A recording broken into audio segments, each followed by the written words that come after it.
안녕하십니까. 유순복의 Thinking iTube 시간입니다.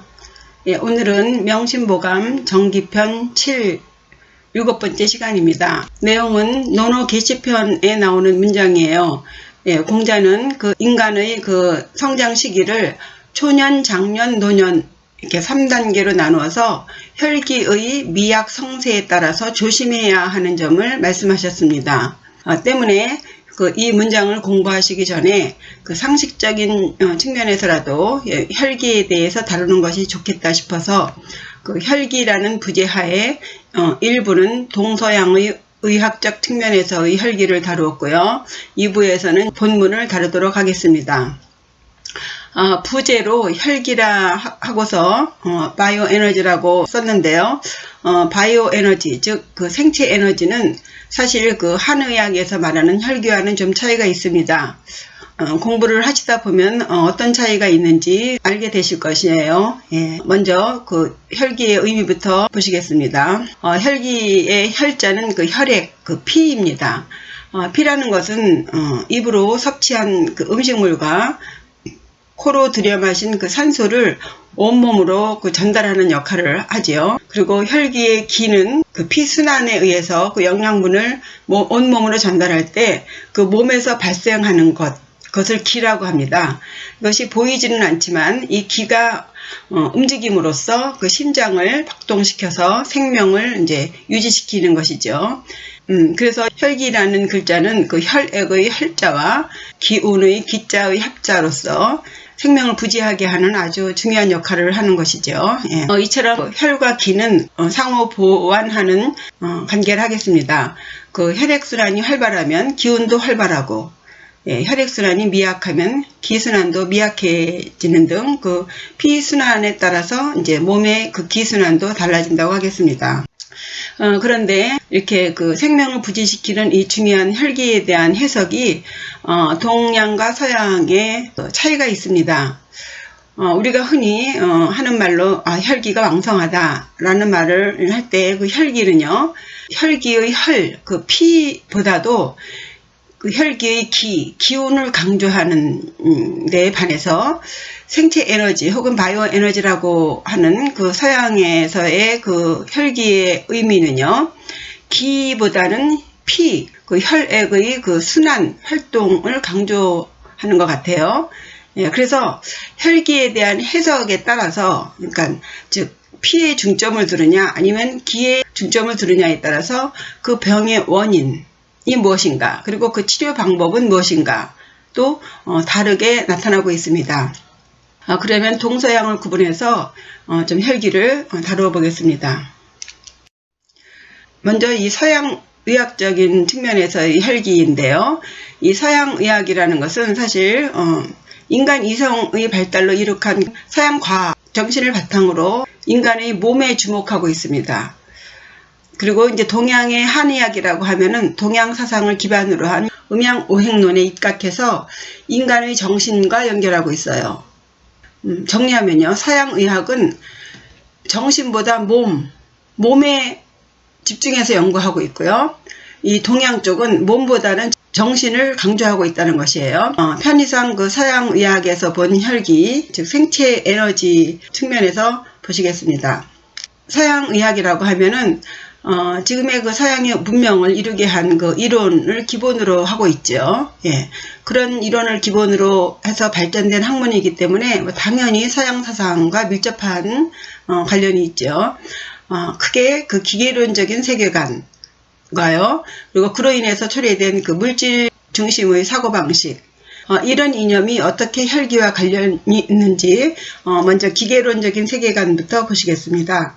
기계론적인 세계관이다라고 하면은요, 이 우주 자연 세계를 하나의 기계처럼 움직이는 물질로 보는 이론이에요. 그러니까 이 세계가 이렇게 움직이는데 이것은 기계가 움직이는 것처럼 보는 거예요. 정신은 일단 배제하고 물질로 보는 거예요. 물건들의 움직임, 변화로 보는 것입니다. 그래서 모든 이 눈앞에 펼쳐지는 이 현상들은 정신은 빼진 물질들의 운동에 의해서 조합된, 그럼으로써 전개되는 그런 현상으로 보는 거예요.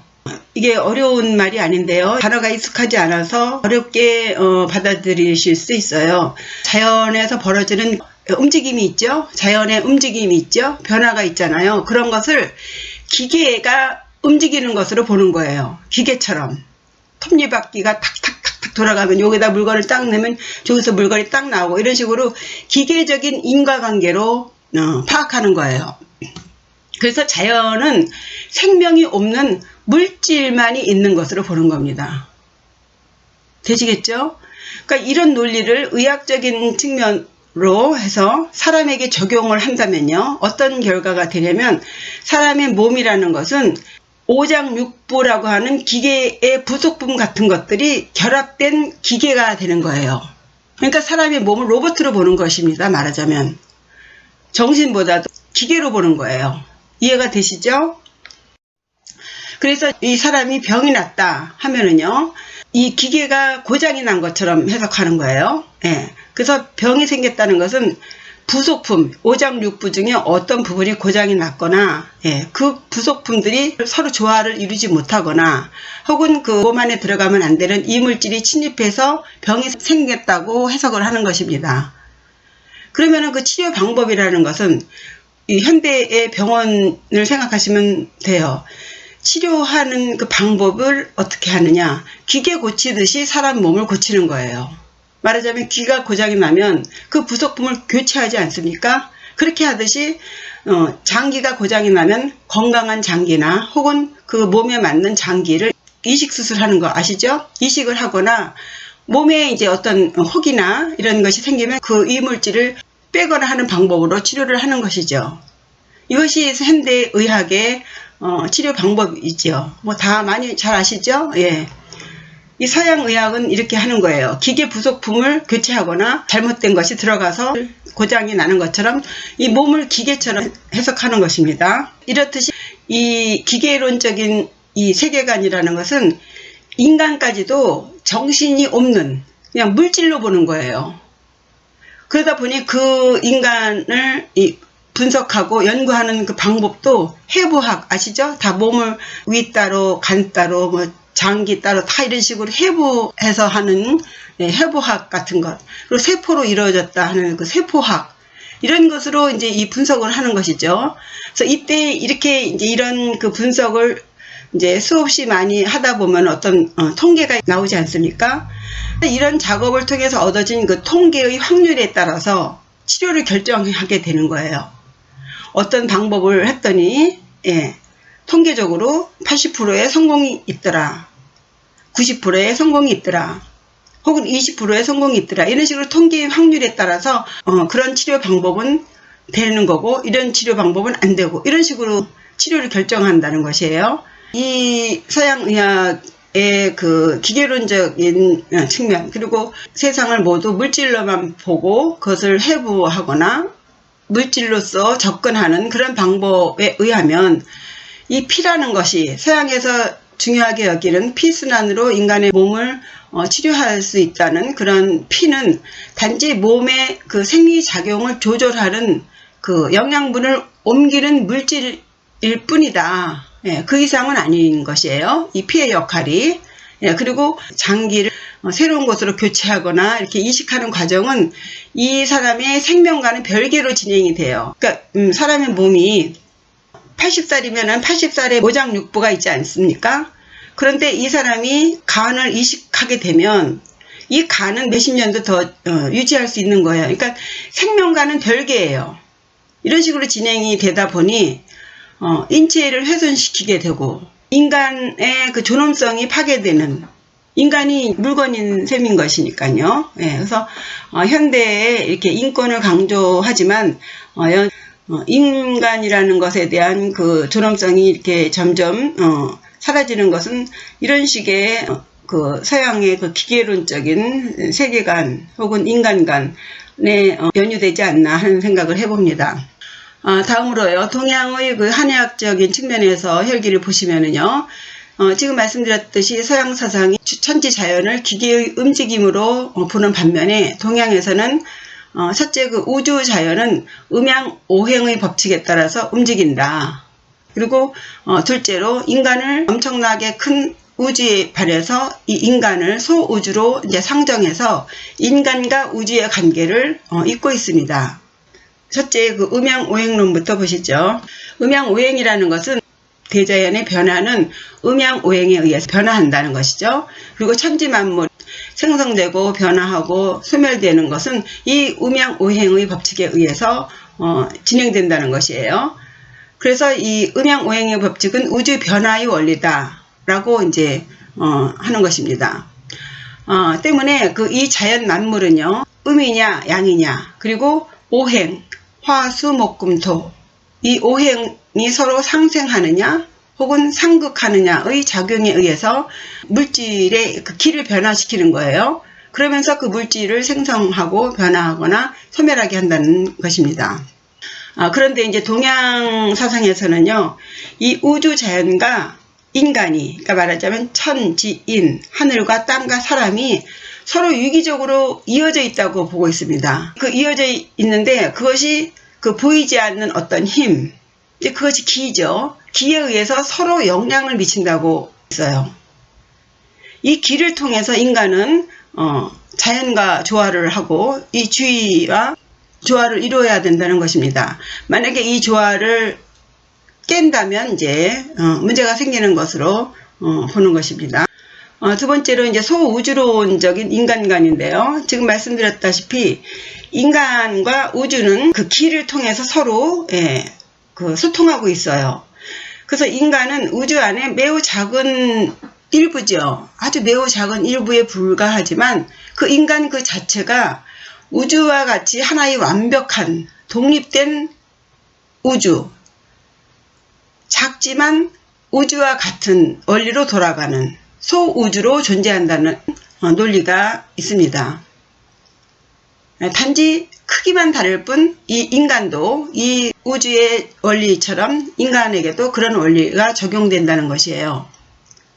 그래서 우주가 음양오행의 원리에 따라서 움직이듯이 이 원리를 인간의 몸에 적용시켜서 인간의 건강을 지키고 그리고 인간이 병이 났다면 그 몸의 균형을 바란스를 회복시켜주는 것, 이것이 이제 우리 한의학의 기본 논리입니다. 이 내용을 바탕으로 다시 기에 대해서 이제 조금 정리해 보면요. 기라는 것은 이 우주 만물을 생성하는데 이제 바탕이 되는 재료입니다. 그 우주를 생성하는 그 기본적인 중요한 그 바탕이 서양에서는 물질로 보는 것이고요. 물이며 불이며 흙이며 이런 식으로요. 그런데 이 동양에서는 눈에 보이지 않지만 느껴지는 기, 그것이 바탕이 된다는 것이에요.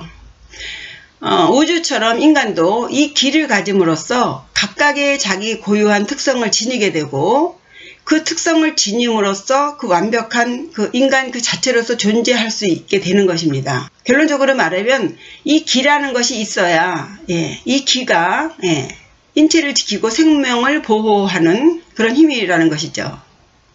그러니까 피라는 것이 그 보이는 형상이라면 이 기는 보이지 않는 쓰임을 하는 거예요. 그래서 체용론이라는 게 있습니다. 체는 형상이고 용은 쓰임이에요. 그래서 쓰임은 양의 성향을 가지고 있다 그래요. 형상만 있는 것은 음의 성향이라고 합니다. 그래서 이 기는 생명을 보호하는 양성의 힘, 이렇게 말을 하는 거예요. 어쨌든 이 기라는 것이 생명체에게는 없어서는 안 되는 것이라는 것을 아시겠죠? 그래서 이 기를 잘 보양해야 되는데 이 기를 어떻게 보양해야 하는가? 육아에서 그 성선설이 있죠. 인간은 태어날 때 착한 본성을 가지고 있는데 후천적으로 그 각기 다른 환경에 의해서 착한 본성이 바뀐다고 이렇게 했듯이 이 사람에게는요 진기라는 것이 있다고 그래요. 그 기의 원래 상태, 그래서 참진자에서 참된 기 이런 것이 있는데 이 참된 기가 그 사람의 욕망에 의해서 상하게 된다는 것입니다. 예를 들면요. 이 사람이 이제 몸을 가지고 있는 한은 그 오욕 칠정에서 벗어나기가 이제 매우 어렵지 않습니까?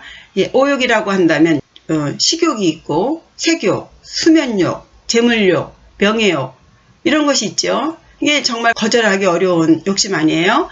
이런 욕심 때문에 이 욕심으로 인한 그 이제 정신적인 스트레스를 받게 되면 7가지의 이제 감정이 발생하게 되는 거예요. 예, 희노애락, 애호요.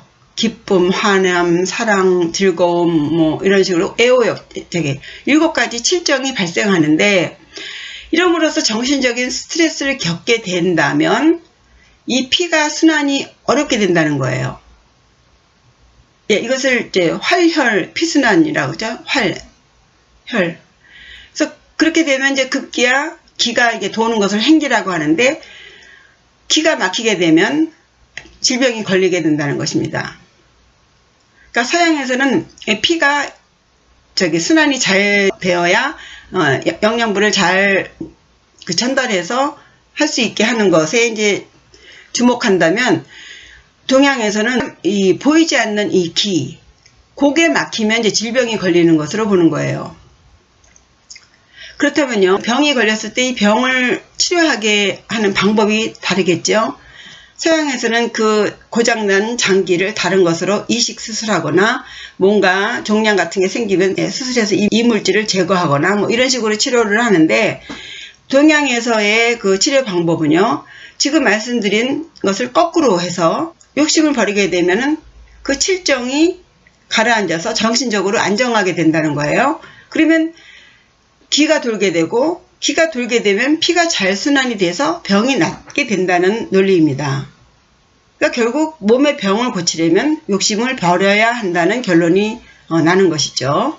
그러니까 다시 말하면요, 그 동양의학은요, 그 질병 그 자체, 그 몸에 있는 장기에 걸려있는 그 질병 그 자체의 원인보다도 그 질병을 일으키게 하는 그 삿된 기운, 말하자면 욕심이죠. 예, 그 욕심과 그 욕심으로 인해서 변하게 되는 그 환자의 그 생리 상태에 중점을 두는 거예요. 그러니까 인간의 심성에 따라서 그 인간이 이제 접촉하게 되거나 혹은 관계하게 되는 그 외물 혹은 사람들 그런 것으로 인해서 스트레스를 받음으로써 감정이 변화해서 질병이 발생한다는 것입니다. 그래서 이 병을 고치려면 기를 통해서 치료할 수 있다고 보는 거예요. 이상으로 그 어설프게나마 동서의학적인 측면에서 이제 혈기를 보셨는데요. 주자는 이 양기를 잘 길러서 이 혈기에 그 방해를 받지 않아야 된다고 했습니다. 그러니까 이 혈기가 왕성해짐에 따라서 혹은 혈기가 쇠해짐에 따라서 이 행동을 취하지 않아야 된다는 것이죠. 자기의 의지에 따라서 행동할 수 있도록 양기를 길러야 한다는 것입니다. 이에 대해서 그 공자는 이 혈기의 그 미약하거나 성세함에 따라서 이제 인간이 잘못을 저지를 수 있게 되는데 그 각각의 시기에 따라서 그 저지를 수 있는 그 실수를 경계하는 의미에서 말한 내용이 다음 시간에 공부할 내용입니다. 어떻게 해야 혈기의 불임을 받지 않을 수 있는지, 그리고 어떻게 해야 혈기에 따른 그 실수를 면할 수 있는지 다음 시간에 문장을 통해서 공부하시겠습니다. 예, 이상으로 공부 마치겠습니다. 시청해 주셔서 감사합니다. 예, 구독과 좋아요는 저에게 큰 힘이 됩니다. 예, 감사합니다.